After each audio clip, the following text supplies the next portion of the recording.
Good afternoon, everyone. I think all of you had wonderful sumptuous lunch. So now we are going to discuss about L&D as Surya sir started this panel discussion. And he has touched upon the point of how exactly AI is going to change the way L&D works and how exactly we are going to learn specific things within the coming days. Now, to continue this discussion, I have this scanner over here. Please scan it. Nidhi is there helping me. So Nidhi, can we go next? So what's your preference as an L&D department, organization, or individual? What do you want to have? Diversify, experiential learning, culture of creativity, lifelong learning culture, or tech-driven learning integration? Quickly, if you can just cast your vote. So I have Shini and Geeta ji and Vishnupriya. So let's start with the first aspect. I would invite Geeta to talk about your idea about any of these topics. What, according to you, is the most important thing? What I remember from my discussion with you that you were stressing upon diversify L&D methodologies and tech-driven L&D methodologies. So I would like to hear from you a small introduction and then we. Sure, thanks. Yeah. Good afternoon, everybody. My voice is a little bad today. I'm not keeping well. Okay, so a little introduction about myself. He did mention my name, Geeta Dixit. I work with Siemens, and I'm based out of Bangalore. I'm very passionate about people as a topic, right from my young days. So I believe strongly that HR is the right profession that I'm into. People, talent development, learning and development are all these passionate topics at work. Apart from work, I'm also passionate about riding my Harley Davidson on the weekends. And you'll see me riding my bike here and there at times on the road. So that's my passion, apart from my work. All right, so going to the first topic, diversify L&D methodologies. So I believe learning or teaching is not one size that fits all. You have to have different methodologies for different people, different kind of individuals at different levels. What it means is, if you have to maximize your outcomes, you definitely have to maximize and diversify your learning methodologies. Now, gone are the days when we would learn, sit in a classroom, learn with your book and your pen, just sit down, learn reading, writing. Those days are gone. I think we're looking for something more these days. It could be learning through experiential learning, it could be learning through watching videos, it could be learning through listening to podcasts, it could be also learning through seeing different experiences of different people. All these diversification is a must. And how you actually make use of all the resources when you get into any particular method of learning is up to you. But if you stick to only one kind of learning method, perhaps you're not going to explore many other things that are possibly available for all of you. So that's how you diversify. There could be also theater, there could be also gamification. So you have theater learning these days, which teaches you about empathy. It also teaches you about storytelling. You also understand the human factor in there, right? As he just mentioned some time back, it's all about empathy of people. So are we really understanding empathy of people? Perhaps theater is going to teach us that. Gamification. How do you actually get to something interesting? The youngsters are liking gamification these days. There's a lot of retention that happens these days if we introduce gamification as one of the learning methods in the organization. People get to collaborate with each other, young, old, middle, all the levels, people enjoy gamification as one of the learning methods. So that's about the learning methods and diversification. Coming to the next one, tech-driven learning integrations. Yeah, so we're talking about technology, right? We're talking about AI.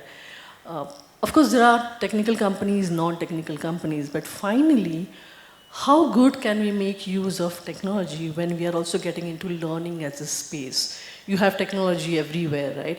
If I have to order groceries, I make use of technology. If I have to do anything on the bank, I use of technology. Everything is tech driven, so why not learning and development?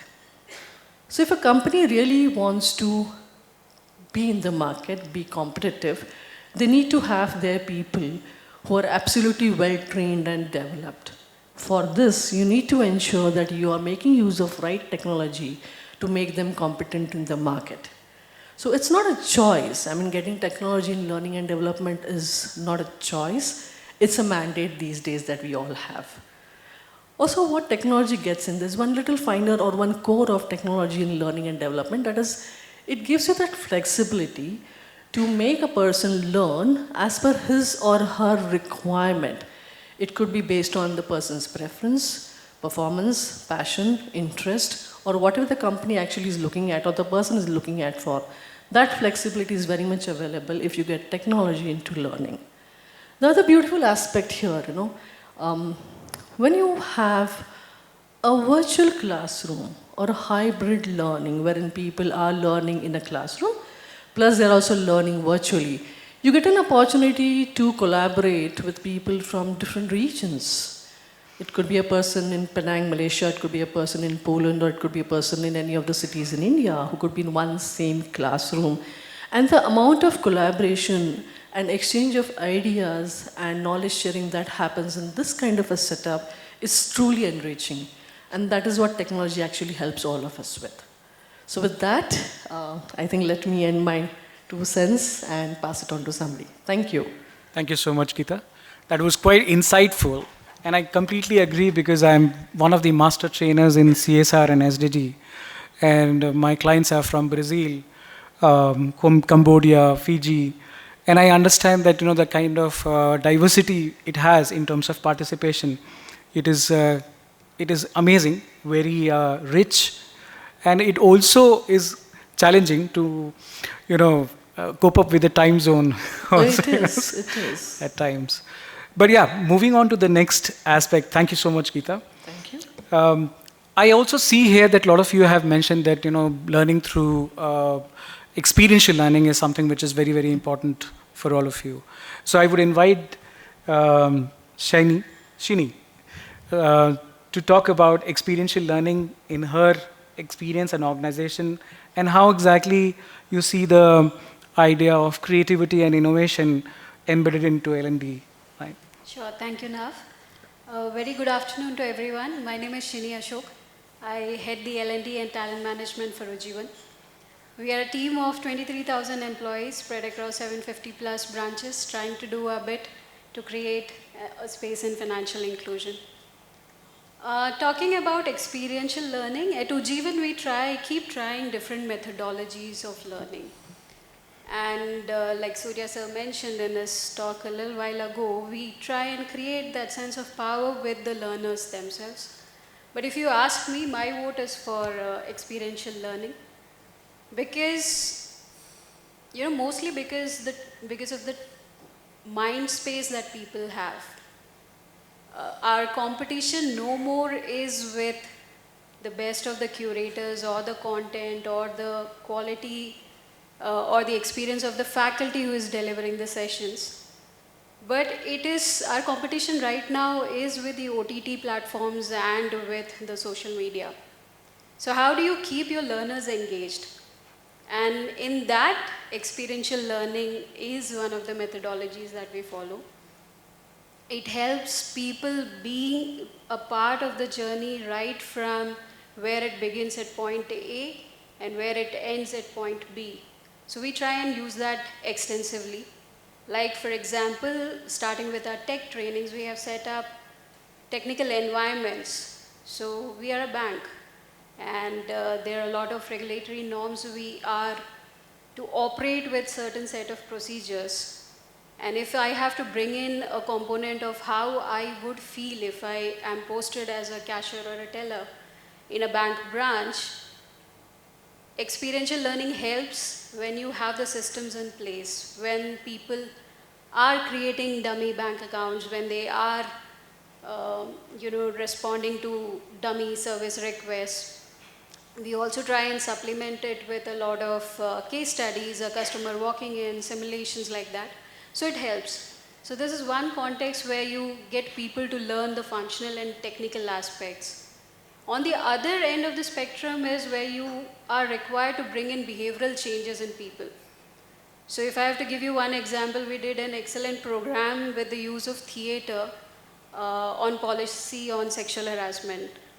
As you all know, the policy is centered around the impact more than the intent of why. And if I have to circulate policy documents or create an e-learning module or get a facilitator to talk about it, the impact of the program would be limited to perceptions of the audience there. But when you have somebody enacting, and when it is interactive theater, you also have people responding to the actors, you become a part of the journey. And it becomes much more easier to take the message home. The retention percentages are higher. We saw a lot of awareness, queries also coming in, a lot of complaints also coming in, which was a welcome problem to have. So yes, all in all, we are in for experiential learning. We try and cultivate or use avenues wherever it is possible. We did one escape room, for example, recently during the Vigilance Awareness Week, where there is a physical construct of an escape room setup, and you have to make smart choices, right choices to escape out of that room. So yes, that's a little bit about how Ujjivan is leveraging the experiential learning. While we are talking of AI, at the end of the day, people are still people. Thank you so much, Shini. And that is an important aspect of experiential learning as well as creativity and innovation. I come from theater background. So I myself am a theater artist and a filmmaker. And I have another friend of mine, Mr. Rangarajan. I think he's also working with delivering programs for you. Ranga helped us with a lot of content, and he was part of a partner in crime for a lot of our sessions. So thank you, Ranga, taking that opportunity. We both come from the same fraternity. So yeah, theater actually helps. And one of my programs was running and is running in National Institute of Fashion Technology, which has a credit of 2.5. And it is a general elective, which is basically a technique to have holistic development of students using theater, complete theater, fun, but then you learn leadership, decision-making, teamwork, collaboration, problem-solving, all those through theater. Probably if time permits, I'll just show you something by the end of the panel discussion. Moving on to the next panel, we have Vishnupriya ji.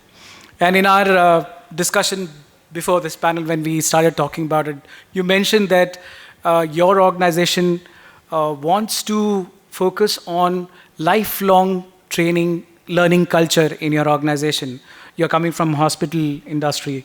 And also, technology plays an important role within your organization. So would you like to throw some light on that aspect?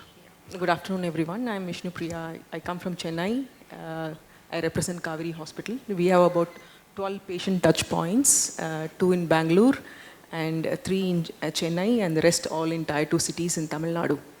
See, our main, since I'm coming from a hospital background, we are about 9K strong, and most of my staff represent the nurses and the paramedical staff. So it is imperative in our industry that you need to learn, otherwise you will not be adequately skilled to save a patient's life. It's as simple as that. So how do we drive this lifelong learning and the culture of learning within each and every one? It's a part of our KPI itself. Like how some of my friends told, it's very difficult to put them in a classroom and then keep on teaching them. Though we do have sessions because we need to keep ourselves constantly accredited to NABH. So we do have classroom sessions, but the buy-in or the interest levels is not really all that great.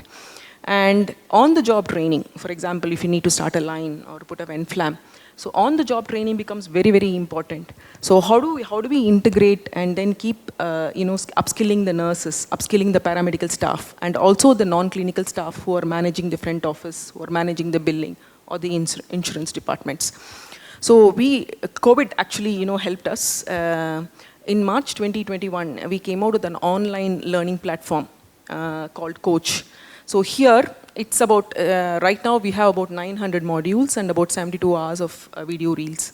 Very micro bite-sized reels where they teach. You can learn it on the go whenever you're free after your shift hours. You can log in. It's available on the phone. It's an app on the phone. You can log in and then learn.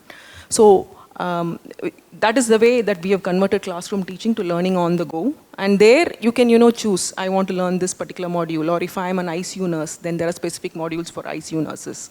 If I'm a dialysis technician, then there is a specific module for dialysis technicians or for dialysis nurses. So you can learn on the go, and you can simultaneously, there is OJT, that is on-the-job training that is happening. So this is how we developed, and out of 9K strong organization, 8,200 people are registered on this app. So that is the kind of conversions that we are working on. And in terms of data analytics, like how Mr. Mohapatra was saying, we get weekly reports, monthly reports as to how many have logged in, how many have undergone this course, and pre-post and feedback is also done online. So based on the feedback that we get, we go back to them and teach them and tell them, okay, this has happened well, this has not happened all that great, so you need to do. It's a part of the KPI, and we have quarterly appraisals where this KPI is constantly monitored. That is number one. And in terms of lifelong learning, in Kauvery, it's a top-down approach. Our managing director, Dr. Manivannan, is very passionate about bringing in the best practices from manufacturing setup. So we have a competition called QOK, that is quality circles, 1 point lessons, OPL, that is O, and K is the Kaizen. So there is, and if you will be amazed that all our hospitals have FIRES implemented. We have FIRES at different levels. So we are constantly pushing for one lean, another one the best quality.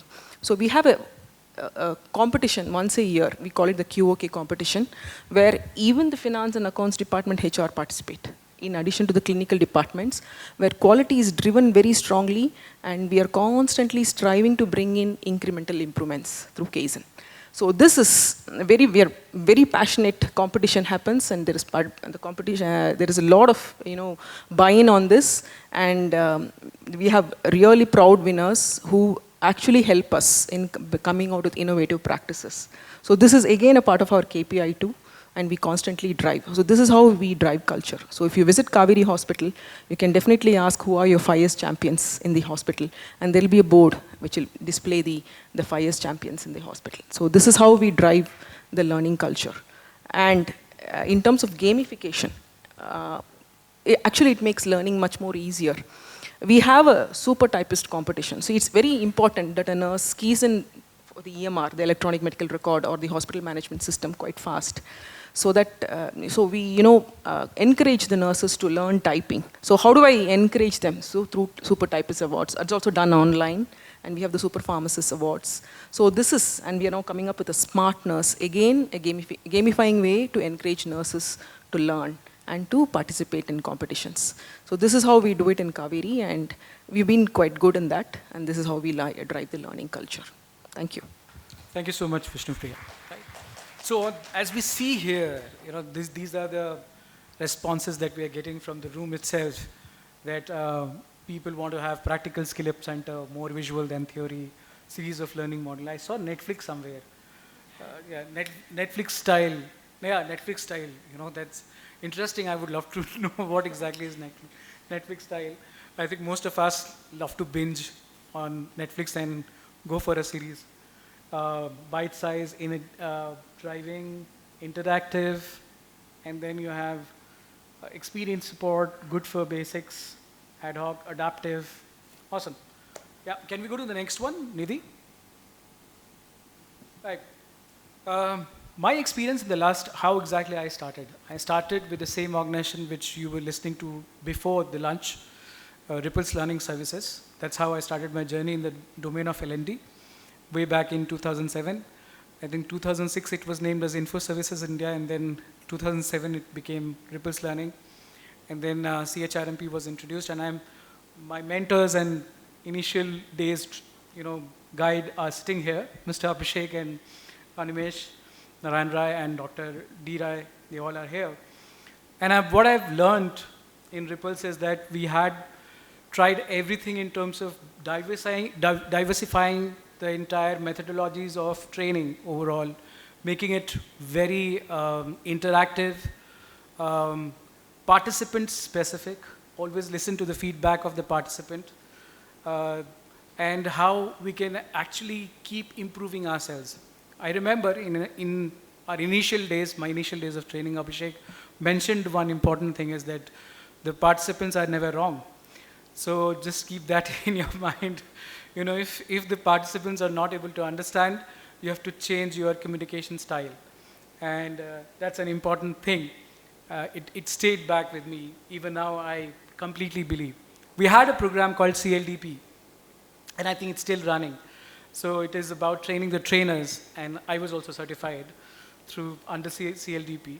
So I remember that we had participants from different parts of the world, and we were also able to find out that what are the different techniques that can be used within the training sessions using the Kolb's model of experiential learning, what should be the cycle.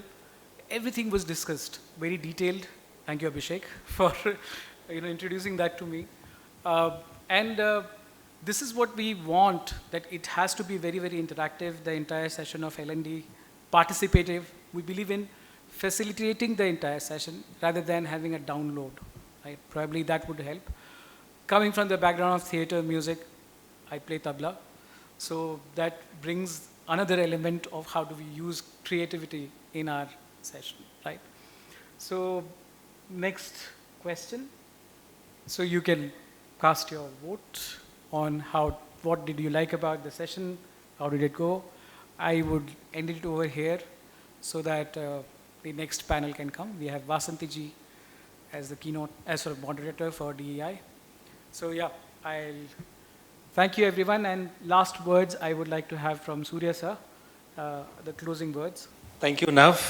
Thank you, my co-panelists. It was a very insightful discussion. Today we talked about technology, we talked about experience, we talked about lifelong learning. I think if I have to really sum it up, one thing I would like to say is technology is great, it is important, but it does not create momentum.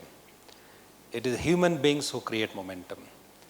Technology can only accelerate momentum once we create.